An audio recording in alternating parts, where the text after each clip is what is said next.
Hey YouTube, coming at you with another video, just showing really how to get started with this new Launch Key Mini 25 Mark IV. So I know how exciting it can be. You get a new controller, you're dreaming of making beats or just getting sounds into your computer. I was a fairly experienced musician when I got started with Ableton about 10 years ago. I started on Ableton Live 9, and shortly thereafter 9.5 came out, which was a pretty big update at the time. But I was just dreaming of being able to play some keys, get some sounds in, get some synth sounds, big sounds, and play some drums and get some, just have fun.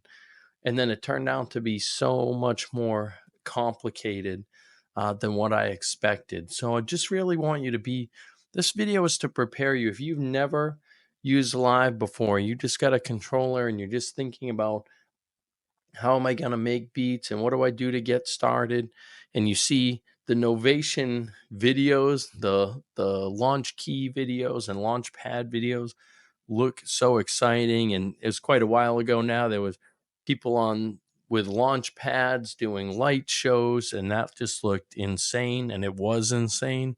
The amount of work that it took to make one was insane.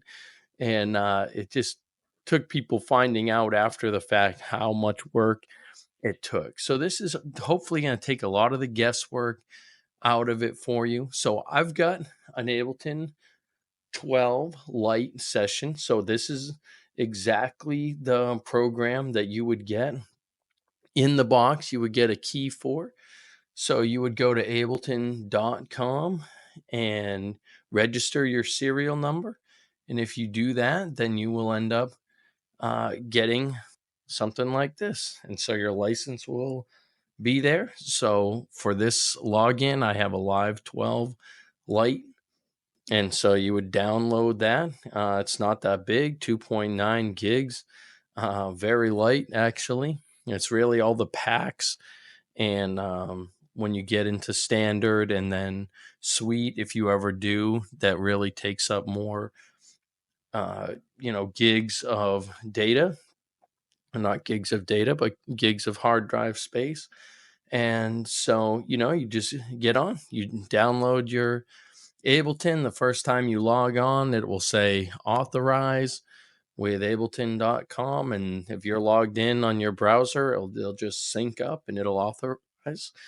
So this is on PC. I feel like a lot of people starting out are probably going to be on PC. I was, and I still am. I haven't had any issues with that. Some things I think can be a little simpler on Mac, but PCs are very customizable. And this is, no, not saying either one is any better, but I just feel like, especially for a beginner, you're going to be on a laptop or you're going to be on probably not a desktop, but if you have a gaming computer or something like that, you might be. And so you're going to be looking at something like this. It's going to open up. You're going to have two MIDI tracks and two audio tracks. And so this is, just the basic how Ableton opens up. You can change and customize what it looks like when it opens up every time. And so right off the bat, I'm going to show one of the frustrating things that I found. So in order to be able to start playing some drums, say for instance, so I'm just over in your library here, you got drums.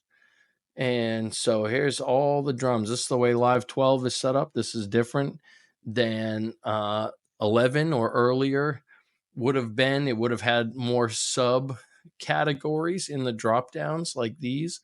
And so now you can just click any one of these and it will just filter them for you. But I was kind of messing around with this kit earlier. And so I'm just going to pull that from the library right onto MIDI track 1 and just drop it there. And so you can see that it's now renamed it. I've got the kit down here.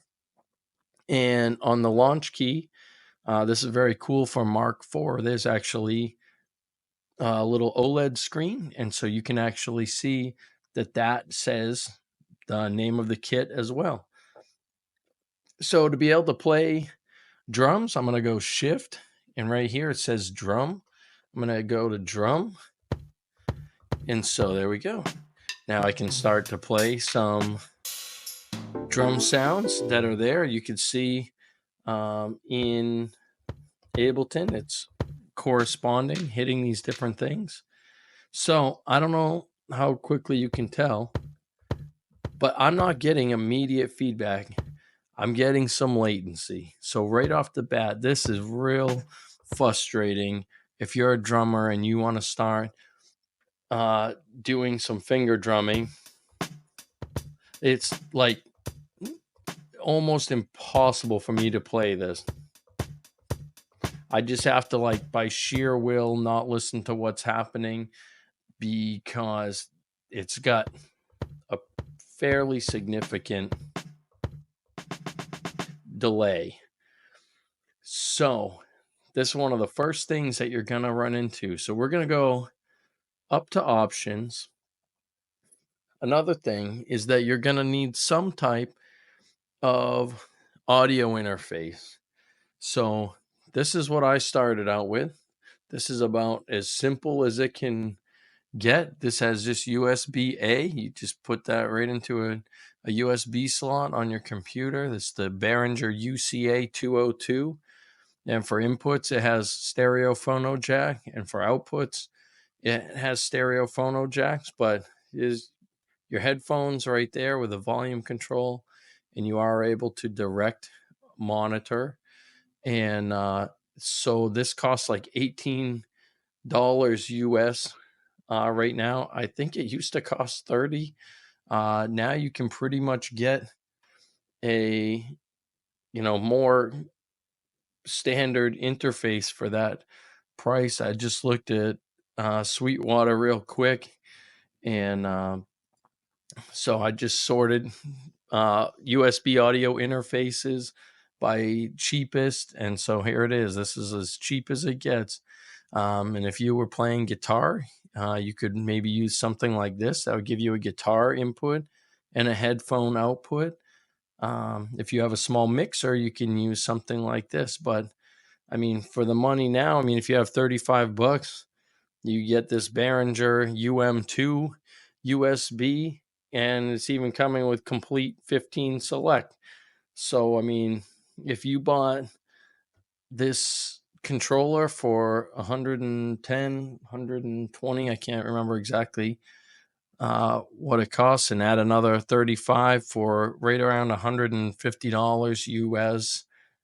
You could have an interface with a mic input and a 1/4 inch input, headphone outs, and you'd be in pretty decent shape to start recording. So the reason why we're getting this latency right now is because we're on stock Windows drivers and audio drivers.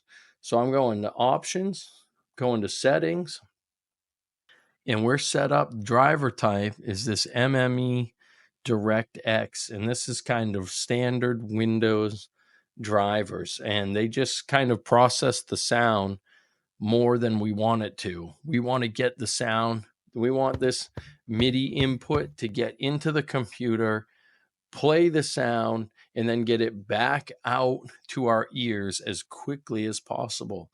So there's kind of a workaround, and it's called ASIO.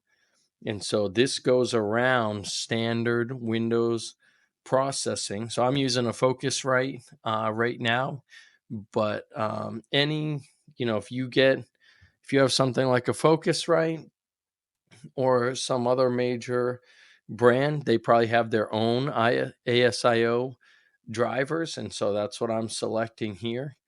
A very common one that I used with the Behringer U control that I showed earlier is ASIO for all. It's ASIO, the number 4, ALL, and that's at asioforall.org. I have no affiliation with them or anything, but it's just, this is what it looks like. Now, this is a kind of scary looking website, and that's why I'm showing it to you, because this looks like absolute, if whatever I click on, I'm gonna get a virus. At least that's what it looks like to me.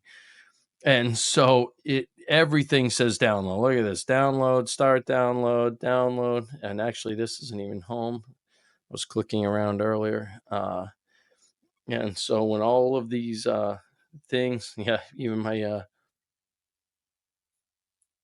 my virus blocker doesn't like it. So I mean everything says install, install, install. These are all ads saying here's an X, here's an X, here's an X. And so this bar is from the actual site. This information is from the actual site. And the reason why it's like this, the person who developed this just intended for it to be free. They never expected it to be used by people everywhere. And so they're like cashing in on their design. Good for them, good for us. But so just pay attention to what you're clicking on. So you can go to Overview tab and go to Download. And so again, just like making sure that we're not in an ad over here. And so this is good. ASIO right now, it's on version 2.16. And so you could just download that and that would work. Once that downloads, that will work perfect. You just select, it would be kind of down. Let me get back to live.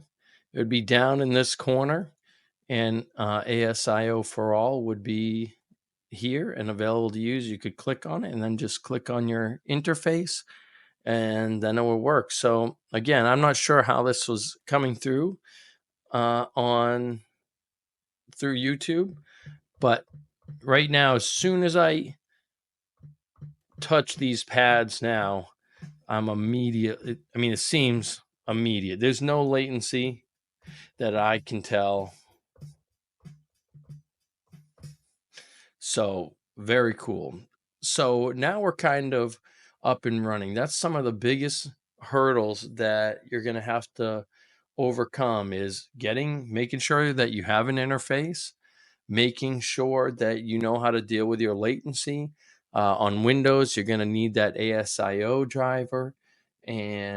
But then you can be off to the races. So I am going to do another video demonstrating the features of this particular unit and what it can do. There's tons of stuff in here, so we can play our drums. We've got chord modes. You know, if I was to just pull in an instrument from Simpler, just got like this upright piano and pull that into another MIDI track. You can see right here it's armed. So now we've got some piano sounds. So we've got an ARP in here and all different types of settings. We can make this ARP hold, make it so it latches. So there it goes. And then we can mess with it all different types of ways. But this is a good start. This should get you up and running. So that way you can get your interface and you can get latency out of your life and be able to hear back what you're playing as soon as you're playing it. We don't need to hear that forever. I'm going to unlatch that. And so that will get you off and start being able to let you start exploring all these different instruments and all what you can do with a simple controller like this. So look forward to seeing you next time, and thanks for watching.